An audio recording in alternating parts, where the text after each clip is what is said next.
Ulasannya kita bahas bersama Direktur Eksekutif Poltreking Indonesia, sudah ada Mas Hanta Yuda, dan politisi PD Perjuangan sekaligus Sekretaris Tim Koordinator Relawan Pemenangan Ganjar Pranowo, sudah ada Bung Deddy Sitorus, serta Wakil Ketua Umum Partai Golkar, sudah ada Pak Nurdin Halid. Selamat sore, terima kasih waktunya di Kompas Petang. Pak Nurdin, Bang Deddy. Selamat sore, Bang Nurdin, Bang Hanta. Selamat sore, Bu Deddy. Baik, saya coba mengkonfirmasi kepada Partai Golkar terlebih dahulu nih, apa betul sampai saat ini masih mengusung nama Gibran Rakabuming Raka untuk dijadikan bacawa presnya dari Prabowo Subianto? Info dari mana itu, Mbak? Partai Golkar tidak pernah mengusung Gibran. Partai Golkar sampai dengan saat ini ya, dan terus itu adalah belum berubah bahwa Partai Golkar telah menetapkan Pak Erlangga sebagai calon presiden dan ataupun calon wakil presiden. Sekarang untuk calon presidennya sudah bukan tidak mungkin, tetapi sekarang beliau sekarang kita kondisikan, kita perjuangkan untuk menjadi calon wakil presiden di Pak Prabowo, karena kita telah mendukung Pak Prabowo sebagai calon presiden. Oleh karena itu maka perjuangan kita adalah Pak Erlangga Hartarto, bukan yang lainnya. Jadi saya nggak tahu info dari mana bahwa Gibran diperjuangkan oleh Partai Golkar, itu sama sekali tidak pernah dibahas dan tidak pernah kita mewacanakan itu, dan mewacanakan secara pernah melalui membahas. Nah, oleh karena itu maka sampai saat ini terus kita berjuang agar Pak Erlangga menjadi cawapresnya Pak Prabowo. Dan kalau kita melihat secara subjektif maupun secara objektif ya, saya yakin bahwa Pak Prabowo akan memilih Pak Erlangga dengan berbagai pertimbangan yang saya sampaikan tadi secara subjektif maupun objektif. Ini Mbak Cynthia. Oke, dengan berbagai pertimbangan. Baik, saya akan ke Mas Hanta terlebih dahulu. Mas Hanta, ini Ketua MK Sabtu kemarin menyebutkan bahwa banyak pemimpin-pemimpin muda, meskipun memang ini tidak bisa dikaitkan. Kalau menurut Anda, etis tidak seorang Ketua MK di tengah proses yang berjalan membahas soal isu itu? Secara substansi yang disampaikan Ketua MK adalah benar ya, secara materi betul bahwa tren kepemimpinan muda dan seterusnya. Tetapi karena sedang ada proses di MK dan beliau ada Ketua MK, menurut saya menjadi kurang patut ya, kurang etis karena sedang berproses di sana. Ini semacam ditangkap publik bisa jadi kisi-kisi keputusan. Nah, kalau ternyata keputusannya ternyata memang memenangkan, bisa dikaitkan potensinya. Jadi saya kira secara substansi kita sepakat semua soal kepemimpinan muda dan seterusnya itu. Cuma timingnya itu yang mungkin menjadi catatan tidak kurang etis disampaikan oleh Ketua MK di saat MK sedang berproses dan persidangan untuk memutuskan. Apapun hasilnya ya, saya kira begitu, Cynthia. Tapi kalau dari bacaan komunikasi politik bagaimana? Apakah ini juga memang bisa dikatakan sebagai kode-kode atau mungkin penggiringan opini? Iya, saya kira makanya tadi apapun keputusannya, kalau kemudian itu nanti ada kaitannya akan dikaitkan oleh publik. Bisa jadi mungkin seluruh MK 9 itu independen masing-masing, kan keputusannya tidak hanya di satu orang. MK itu 9 orang, meskipun suara kekuatan ketua itu sama dengan yang lain. Jadi apapun ya sama dari setiap hakim konstitusi itu. Cuma memang seperti saya katakan tadi momentumnya yang tidak tepat karena sedang dalam proses MK sedang berproses gitu. Oke, kalau dari PDI Perjuangan sendiri bagaimana Bung Deddy menanggapi soal pernyataan Ketua MK ini? Saya kira saya tidak berbeda pendapat dengan Bung Hanta ya. Karena MK belum mengeluarkan putusan, sementara Ketua MK, saya tidak melihat urgensinya kemudian bicara tentang hal yang sedang terkait dengan gugatan yang sedang ditangani oleh MK. Seharusnya kan beliau menahan diri, nanti berkomentar silakan di belakang setelah putusan diambil. Karena walaupun belum tentu nanti ada kaitannya, tidak bisa dihindari dari sejak beliau bicara sampai nanti ada putusan, orang akan berspekulasi gitu. Jadi saya kira saya tidak melihat manfaatnya beliau harus bicara, tidak ada yang memaksa beliau bicara gitu loh.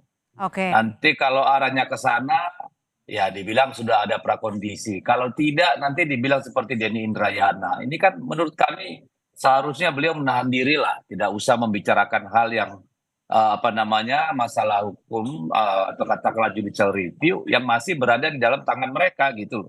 Betul, apalagi menurut Anda ini prosesnya juga masih berlangsung seperti itu ya, Bung Deddy ya? Betul, Tetapi dan kalau ada kalau nanti keputusannya MK adalah mengubah aturan batas usia menjadi 35 tahun, apakah PDI Perjuangan akan mengusung Gibran? kalau itu lain soal ya, jangan dikait-kaitkan.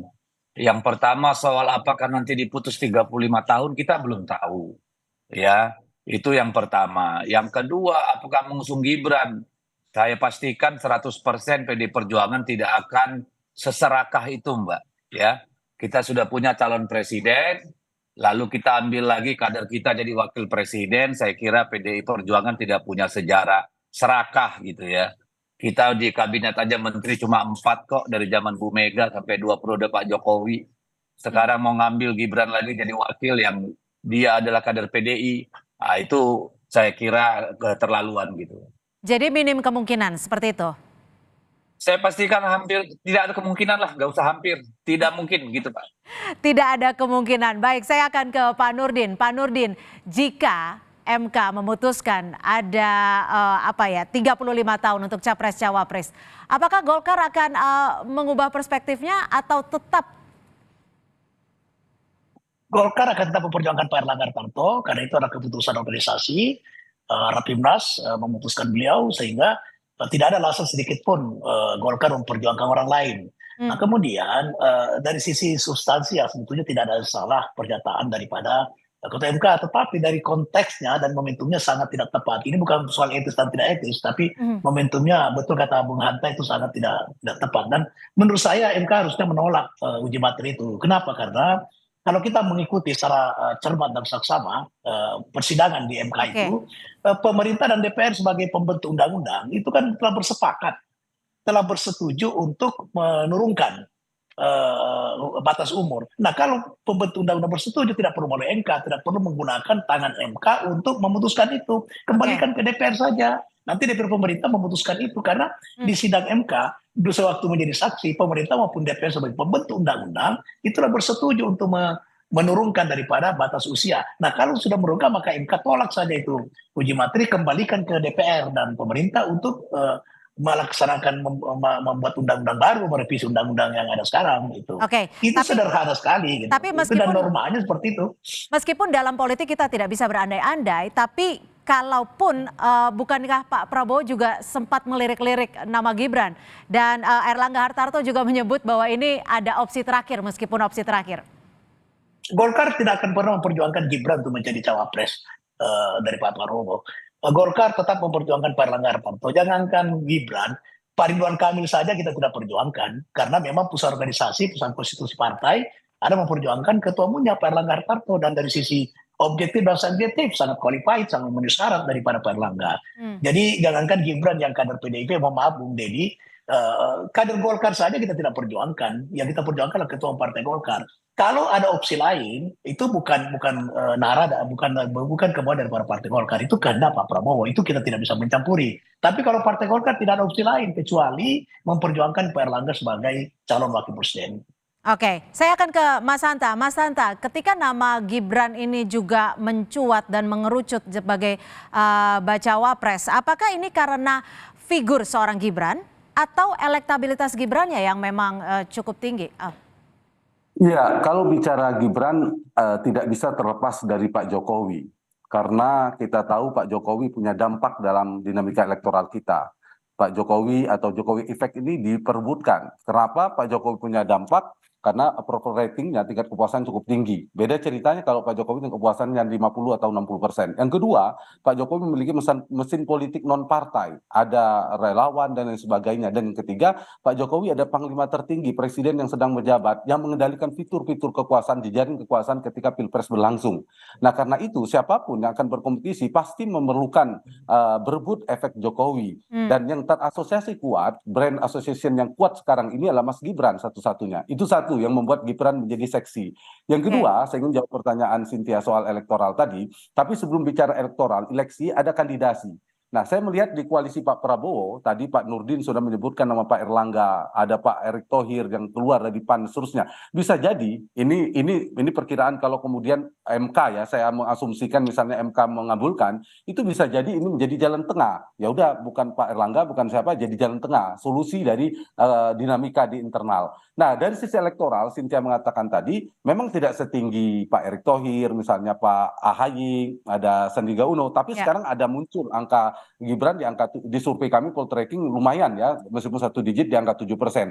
Dia punya potensi elektabilitas lumayan, sama dengan beberapa nama yang sudah muncul belakangan lebih awal. Yang kedua, Ya. dia punya basis kuat di Jawa Tengah, yang itu adalah basisnya Mas Ganjar. Nah, Oke. kalau Pak Prabowo menjadi kompetitor utama Mas Ganjar, menjadi penting untuk melirik Gibran. Yang ketiga terakhir, Mas Gibran ini punya basis di pemilih muda yang juga diperlukan untuk menambal atau melengkapi Pak Prabowo. Jadi yang paling butuh Gibran dari sisi ini adalah Pak Prabowo memang secara elektoral ya. Kalau dari sisi Mas Ganjar seperti Bang Deddy katakan tadi, saya kira agak sulit karena PD Perjuangan sudah mengambil posisi capres gitu, Cynthia. Jadi secara Oke. elektoral punya potensi, tidak Baik. bisa dipungkiri, kita mengatakan punya potensi meskipun punya komplikasi politik juga kalau maju. Baik, tentunya. baik. Saya akan ke Bung Deddy. Bung Deddy, bagaimana Anda melihat parpol lain yang mengincar Gibran? Saya kira tadi sudah dijelaskan Bung Hanta Yuda ya, bahwa sebenarnya bukan Gibrannya, tetapi approval rate yang tinggi terhadap Pak Jokowi itu ada upaya untuk melakukan framing, mendapatkan efek positif dari situ. Jadi Pak Jokowi ditempel, lalu Gibran diajak-ajak. Ini kan upaya membangun satu persepsi publik bahwa ini segaris dan sebangun dengan Pak Jokowi. Harapannya ya tadi elektoral itu. Tetapi saya punya keyakinan bahwa Pak Jokowi tidak akan berkenan, dan Mas Gibran sudah berkali-kali bilang tidak. Jadi kalau ada yang masih mengorek-ngorek itu ya tadi mau sedang mengemis popularitas Pak Jokowi supaya pindah ke dirinya, kira-kira seperti itu kalau menurut saya. Oke, terakhir saya akan ke Pak Nurdin. Bagaimana sikap dari Partai Golkar untuk mengantisipasi putusan dari MK ini? Kita tidak ada hal yang membahayakan, maksudnya tidak ada persa-persa khusus, karena lobby politik sangat berjalan dengan sangat cair dan dinamis. Hubungan Pak Erlangga dengan Pak Prabowo sangat dekat, baik di kabinet maupun di luar kabinet. Baik. Oleh karena itu tidak perlu ada persiapan khusus, karena ketika MK memutuskan misalnya menyetujui atau memutuskan bahwa umur ada 35 tahun dan sebagainya, Golkar tidak ada urusan dengan itu. Golkar tetap akan memperjuangkan Pak Erlangga sebagai calon wakil presiden. Nanti kita berpikir setelah misalnya ini tidak tercapai, baru kita berpikir apa yang dilakukan Partai Golkar. Baik, terima kasih untuk narasumber kami pada sore hari ini dari politisi PDI Perjuangan, Bung Deddy Sitorus, dan juga Wakil Ketua Umum Partai Golkar, Pak Nurdin Halid, dan juga Direktur Eksekutif Poltreking, Mas Hanta Yuda. Terima kasih Bang sudah Nurdin. bergabung bersama kami. Terima Terima kasih Bu Deddy. Ya, terima kasih.